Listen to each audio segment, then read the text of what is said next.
This is a very weird recommendation.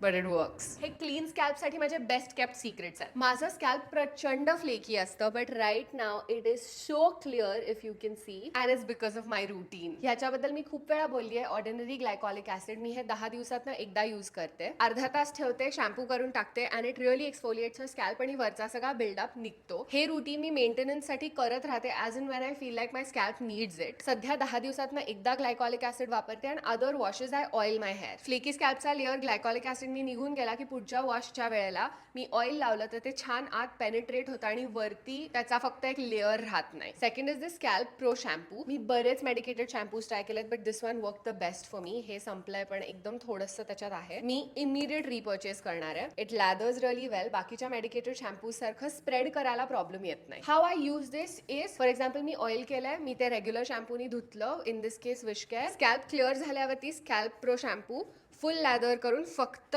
स्कॅल्पला लावून केस वर बांधून कंडिशनर लावून खालती बांधून ठेवलं. बॉडी वॉश वगैरे झाल्यानंतर ते धुवून टाकायचं. ह्यानी स्कॅल्पला खूप असं गार मेन्थॉल सारखं फिलिंग येतं, and it really works on all of fungal dandruff, your flakes, irritation, everything. Truly life changing for me. The last thing, एक फणी किंवा अ फ्ली कोम. हे बहुतेक कॅट्सचा फ्ली कोम्ब आहे. After you're done washing and drying your hair, कधी कधी असे जस्ट वरती फ्लेक्स असतात which you might want to comb off. This is great for that. Metal bristles आहेत, पण ह्याचं एंड इज व्हेरी ब्लंट, अजिबात लागत नाही, so it doesn't irritate your scalp. असं स्कॅल्प इरिटेट करून काढू नका. Whatever loose flakes you have, just comb them off with this. Little bit you can go on your scalp. तुमच्याकडे already असेल स्वतःच्या मांजरीचं तर प्लीज ते वापरू नका, नवीन घ्या. Second option is just your regular फणी, which is a very narrow toothed comb. आजीकडे वगैरे बघितलं असेल तुम्ही तुमच्या. This is also super nice for the flakes, but the edge is a bit too pointy for me, so ह्यानी थोडंसं scalp जास्ती इरिटेट होतो more than the flea comb. That's it for today. कशाचे ही लिंक्स हवे असतील तर खाली कॉमेंट करा, आणि ह्या प्रॉडक्ट्स बरोबर तुमचा ऑलरेडी काही एक्सपिरियन्स असेल तर प्लीज मला कॉमेंट्समध्ये सांगा. I would love to no.